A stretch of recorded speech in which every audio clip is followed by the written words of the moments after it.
अरस्तु कहते हैं, अगर ज्ञानी की संख्या कम, मूर्खों की संख्या ज्यादा होगी तो मूर्ख लोग ज्ञानी पर शासन करने लगेंगे। मानो या ना मानो, लेकिन भारत है तो मूर्खों का, महामूर्खों का ही देश है।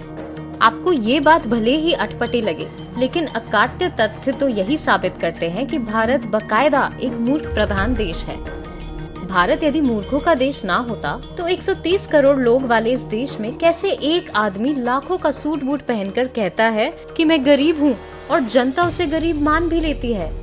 मोदी की एक ही जाति है, गरीब। भारत यदि मूर्खों का देश ना होता तो सीबीआई, ईडी, आईटी, एनआईए जैसे एजेंसियां जिस एक आदमी की कठपुतली है, वो आदमी कहता है मुझे सताया जा रहा है और लोग मान भी लेते हैं। भारत यदि मूर्खों का देश ना होता तो जिसके पास संसद में भरी बहुमत हो, जिसकी पार्टी 22 राज्यों में सत्ता में हो, वो कहे कि विपक्ष उसे संसद में काम नहीं करने दे रहा और लोग मान भी लेते हैं। भारत यदि मूर्खों का देश ना होता तो भ्रष्टाचार में जेल काट चुके लोगों को टिकट देकर भी कहता है कि मैं भ्रष्टाचार के खिलाफ लड़ रहा हूँ, लोग उसे भी सही मान लेते हैं। भारत यदि मूर्खों का देश ना होता तो जिसके शासन में सबसे ज्यादा भारतीय सैनिक शहीद हुए, वो कहता है कि दुश्मन उससे कांप रहा है। ये हमारा सिद्धांत है, हम घर में घुस के मारेंगे।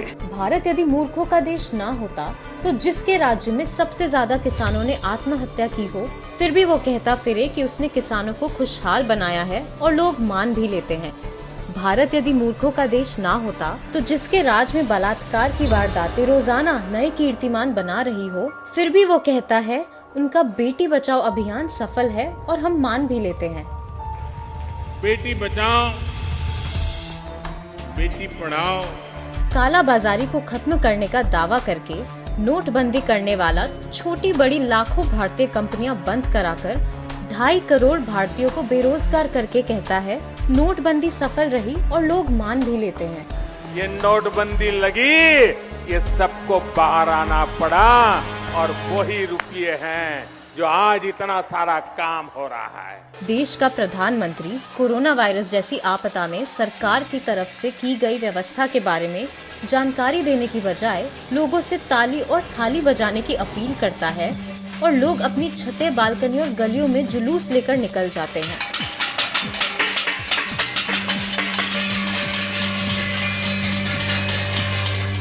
मूर्खों को धर्म, जात, गोत्र, खाप, आस्था, राष्ट्रवाद, जाति आधारित नफरत जैसे तोहफे हमेशा से बेहद पसंद आते हैं। आप दिल्ली में चुनाव जीतिए, नहीं तो मर जाएंगे मोदी जी।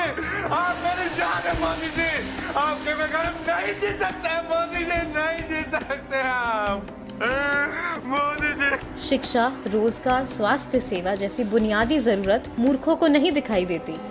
वाह मोदी जी, वाह वाह।